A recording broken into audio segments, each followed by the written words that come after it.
Hello and welcome to the show. Now, as we announced last week, Mat Durrans very sadly lost his battle with cancer. And so this week's show is a tribute to the man who is the show's founder. And so here we are at the Ignition TV studios, like when the show first aired 12 years ago. And like that first show, we have some guests. Firstly, we have longtime friend and the man behind Billy's Bikes. It's Mr. Bill Hunter. Then we have Mr. Motorcycle TV, former Grand Prix racer and longtime TV host. It's Mr. Dave Peterson. Gentlemen, we've got a lot we can talk about. The man who was... How much time do we have, Donovan?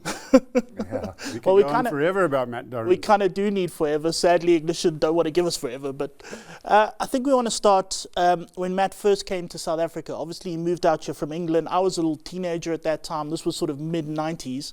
And he first started racing. He was working at Bike for Bike SA at the time, a sort of shyish journalist, and got into motorcycle racing. Now, already at that stage, he was a really good rider. He'd learned to put his knee down on a public road, which, sure, that's quite audacious. I think he actually did kid us a wee bit.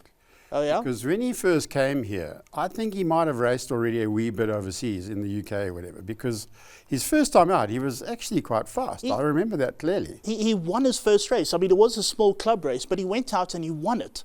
Then he went out in his second race and crashed, so it sort of set the tone for his entire motorcycle I do remember him crashing, going down the mine shaft. At Kyalami, At Kyalami. He was a Rushan Mudley's teammate, actually. Yeah, who ended up becoming a South African champion.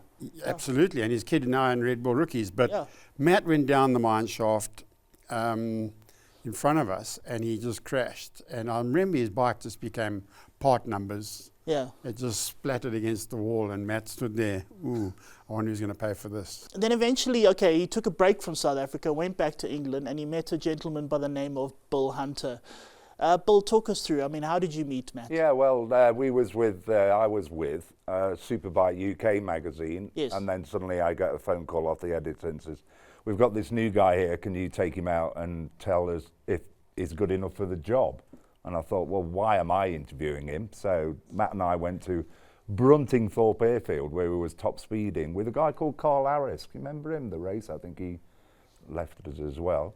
And then Matt and I become the closest friends ever. As well, didn't he? Who? Carl Harris. Did it? Bomber Harris. Yeah, I think it was. Bomber Harris. And he was doing stand-up wheelies on a Blackbird, and Matt was going, "Wow, this is amazing." And then it started raining, and then forever. And then we was under Brighton Pier one day, and it was howling with rain. And Matt said, "Should we go to South Africa?" Where we came with Superbike magazine and began that. Yes. And then we started that, then we met Dave and messed around with Dave, and then eventually turned into Two Wheels, the famous magazine. And then obviously I'm so close with Matt, we lived together. And I was best man at his wedding, so you could say quite devastated by the news, actually. It's pretty hard to get my head around it, but yeah. And one more thing is England, because we were superb football fans. With the World Cup here, we toured round in his wife's car, and then we follow England, so England begins again this weekend. Germany beat England in Bloemfontein? Might have, but they weren't this time. And so it is in Germany. I'm sure Germany beat England. Yeah, we did. We was didn't there. they, Don, in Bloemfontein? I've heard of this. And Matt and Bill were hammered in the grandstand. Yeah, and we invaded the pitch, which I showed the video with. Obviously, you started sort of motorcycle television in South Africa, Twitscript back in the 90s, it then later became Two Wheels. And you were the one who sort of introduced Matt to sort of motorcycle television on Two Wheels. I mean, how did that come about? Well, we were always looking for people to appear on our TV show, which it ran for nearly 15 years. And we were looking for people, and I saw one day Matt talking and stuff. I thought, this guy's quite intelligent, actually, and he can ride a motorcycle. And we were just looking for extra bods to come along, and I just casually mentioned to him, "Don't you want to come and ride a bike and test a bike on TV, and we'll go out and film it?" And Bill happened to be part of Mat Durrans as well. And I'll never forget our first shoot. They were actually on the trailer with two motorcycles behind the van. They weren't actually riding. I remember that. Matilda and Belinda. Exactly. It was on two F650 BMs, and they decided it was a lady's bike. We're driving along, and the cameraman's sitting in the back of the van. It might have been Johan actually, but anyway, Yeah. filming them. And while we're going along, they get up and decide to swap bikes. So here we are with the supposedly riding bikes. They get up and go and swap the bikes. Have a go on this one. Have a go. Meantime, and they're just on a trailer, you know. Talking like But Monty Python women. Bill as and well, Matt, wasn't it? to be fair, were very creative. But we had some amazing times, Dave, let's be honest. I mean, it makes Hunter S. Thompson look like a Lego salesman, you know what I mean, the stuff we got up to. I can remember when Matt Ramsey was on those MZs, that 660 MZ, and you're sitting at the traffic lights, robots, and Matt come up to gently nudge him, but completely got it wrong. And I saw him hit the back of Dave, and Dave's helmet hit the middle of his back. So you can imagine the whiplash. Shot me across the traffic. Yeah, he and did. it was raining. And you can imagine the swear words were quite hefty. And then Matt decided to do a wheelie on that bike that's in the back of the studio here. Yes, I kind of remember. That's when the bike still looked good. That Yeah, really it's that one. didn't turn out so well. Obviously, Matt had a big impact on motorcycling in South Africa and made many friends, and lots of people wanted to have their say. So, here we go. Terrible news with the passing of Matt. Matt and myself go back many years. I think my earliest memory with him was 1997 with Simon Fourie and Revs magazine and Team Shoestring with Lee Oxley, Noel Haroff and Michael Dickinson, and great times then. And since then we did Superbike magazine, we did Two Wheels magazine, we did the bike show even, and I've got so many fantastic memories with Matt. The bike industry has lost an absolute giant. Jaxx, to you, I can't even imagine what it must feel like now. Our deepest sympathy and empathy and condolences. Start patching your life together, and we are there. Stuart here from Suzuki South Africa Motorcycles. Biggest condolences to all Matt's family and his friends. It's been a lot of fun, and all the way back from the two-wheel days, playing silly buggers on motorbikes. You're going to be missed, big guy. Rest in peace, Matthew. So sorry to hear of your passing. I first met Matt in the late 90s, early 2000s. I was a junior fellow at Bike SA, just finding my feet. Matthew was a very experienced journalist back then. A lot of tips from Matthew. We became pretty good friends. Hey, you'll be sorely missed. He was a legend in the biking fraternity. Rest in peace, man. Howdy pilgrims, it's Blinking here. Just paying a bit of a tribute to Matt, or Matthias Durrans, as we call him in the local dialect sometimes. As long as my head goes back in motorcycle history in this country, his face always pops up. At all the bike events, the bike show, the bike quiz night, the economy run I've ridden against him, raced against him, the Tri-Track Tour, and a lot of the other events that he did commentary on, and yes, we've even done voiceovers on racing and all that sort of thing. My headspace is kind of filled with that face every time I think of a bike event, because he was always reporting on most of them. So, a large part of the industry is going to be missed, and his opinion, and he was opinionated, doesn't tell no lie, his opinion is also going to be missed. He was very factual and fair in his tests, etc., and he didn't pull punches. Him and I used to pull the pee out of each other quite a lot, but that was just his English sense of humour, and I kind of miss that too. So, Matt, here's to you, buddy. We'll raise another glass because any excuse will do, and just remember that the industry is going to miss you, and that shiny happy face. Rest well, my boy. Just a very quick one from the guys at Ride Fast and Dirt and Trail magazine. Matt, you and I never really had the privilege of working together extensively, but I've always admired your work ethic. I've admired what you've put onto television for everybody. And all of my guys were really shocked to hear that you'd passed. So to Jackie and the family, all of our love, all of our best wishes. And here's to Matt. I'm in the middle of the bush, but I'll raise a glass to you tomorrow, mate. Cheers.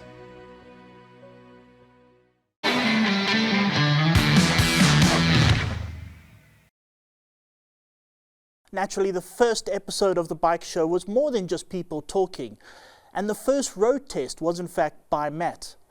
And this became hugely popular and now has 3.8 million views on our YouTube channel. So herewith, the first ever road test on the bike show. This is Yamaha's flagship sport bike, the YZF R1. It will storm from 0 to 100 kilometres an hour in less than 3 seconds and go on to a top speed of about 300 k's an hour. That level of performance makes it difficult to test on public roads, so I've come to a racetrack to get a true feel for this World Superbike race winner. Those of you who know your superbikes might be just a little bit underwhelmed with this, the 2012 version of the R1, because it looks exactly like the 2011 model and the 2010 model, and believe it or not, even the 2009 model looked exactly the same, apart from a couple of colour changes. But if you look really close, there are a couple of detail changes. The overall shape remains the same, but the nose has been smartened up just a little bit with larger LED running lights and a reflective strip to give it that Audi headlight look. It's more aerodynamic too. There are some new foot pegs, a new spring for the rear shock, and a slight change to the side fairing. But otherwise, it's Yamaha's 50th anniversary colours, and on this bike at least, the Colin Edwards signature that mark it out as a 2012 model.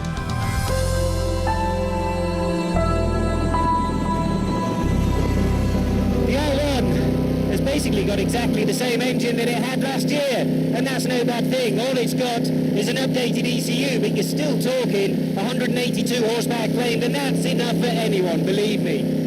It may be an inline 4-cylinder engine, but what sets it apart from all the other ordinary inline 4s is the way it makes its power. Just listen to the thing. It sounds like a V-twin. It goes like a V-twin. I absolutely love it. Yamaha's cross-plane crank design and a change in the firing order of its 4 cylinders compared to the competition that gives it that special character. A bit of top-end power has been sacrificed in favour of better mid-range drive, but it's a sacrifice worth making. The connection between throttle, rear tyre and the road feels more alive, and you feel more in control. And for 2012, Yamaha has introduced an extra and very important feature to keep you safe: traction control. The TCS, or traction control system, if you want the whole mouthful, has 6 settings. And on number 6, it cuts in on the fun nice and early. On number 1, you get a lot more slide before it starts to go all nanny on you. You adjust it via this switch on the left handlebar. Very easy to do, even do it on the move if you like. But how does it know when it's all going to get out of hand? Well, there's a sensor down there on the front wheel and also here on the rear wheel. So when the rear wheel starts turning a little bit faster than the front, it knows it's all about to go pear-shaped. And then it starts adjusting different parameters. It's got the ignition timing and it's got your throttle opening. It plays with one or both of those or all of them and gradually brings everything under control. You can actually, if you want, if you're brave enough, turn the system off completely. But spinning the tyre on a big superbike is something best left to the experts, I think. And it's just very lucky indeed that I happen to have one standing by. Clinton Seller is one of South Africa's top superbike racers, and he has both the skill and the bravery to find out exactly what this TCS feels like. Right, well, Clint gets used to the R1 and its massive horsepower and its fancy traction control system. Let me introduce you to another way to get your sport bike thrills, and that's this, Yamaha's R6. And like the R1, this is a current reigning world champion because it is the king of the 600cc racing class, World Supersport.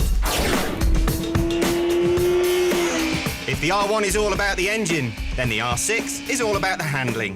The smaller size and comparative lack of weight mean it turns much more quickly and with a lot less effort.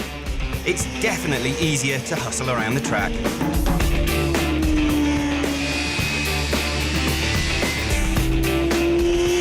Nothing much has changed on the R6 for the past couple of years, and it doesn't need to. It's still the best of the 600s for track action, and for me at least, still the best looking. There's only 599 cc's of 4-cylinder engine here, and that means there's a good 50 horsepower less to play with. So ultimately, it isn't quite as quick as the R1, or quite as scary when you get that throttle wide open.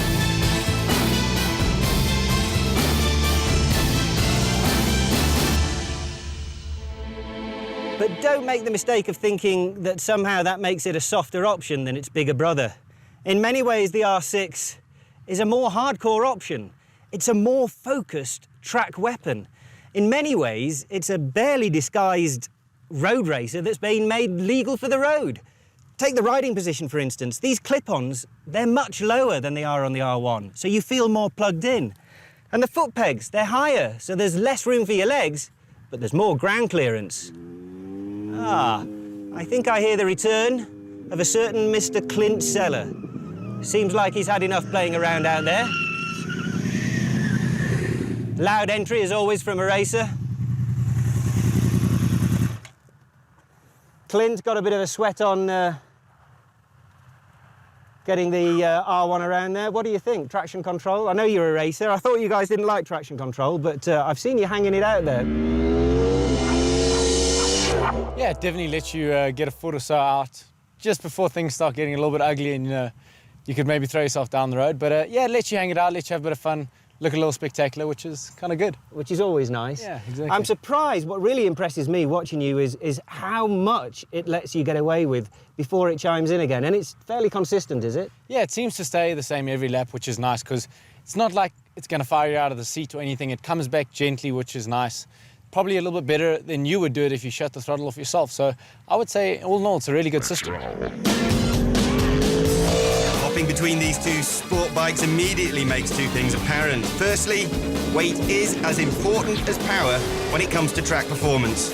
And secondly, Clinton is simply way too quick for me, whichever of the two bikes he's on.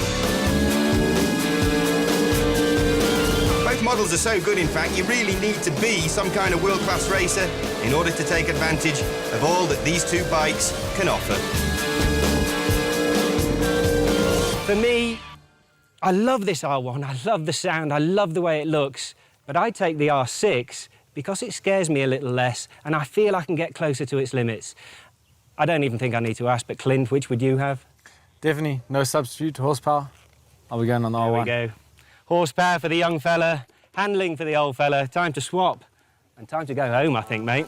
Let's do it.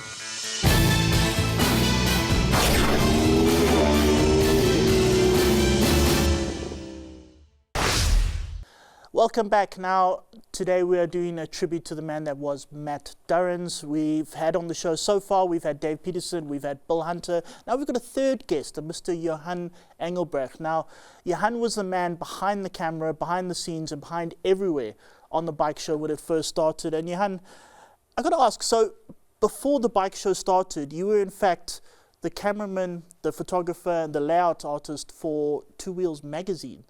And what, did Matt just one day say, by the way, you're going to film today? Well, look, it all started with a magazine. I met him back in 2005 by chance, really. He did a tri-track tour with one of Clinton Pinaar's tours where they went to Cape Town and then did the Cape Town track, PE track, East London track. I only met him during the first photo shoot at Killarney and took the photos afterwards. I think it was still a bi-monthly then, the magazine.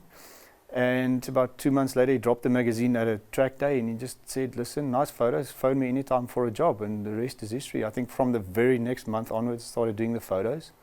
So we did the photos up until 2010 when he stopped the magazine.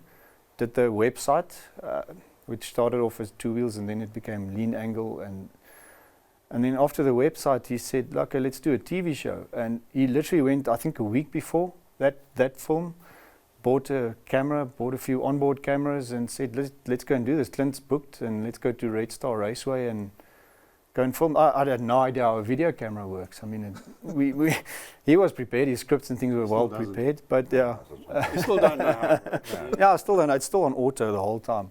I don't know how to do the shutter speeds, the apertures, anything. And yeah, I mean, we filmed this piece and well, the first thing we realized, it takes an awful lot longer to do TV than photos. Photos were normally half an hour we were done. This was the whole day.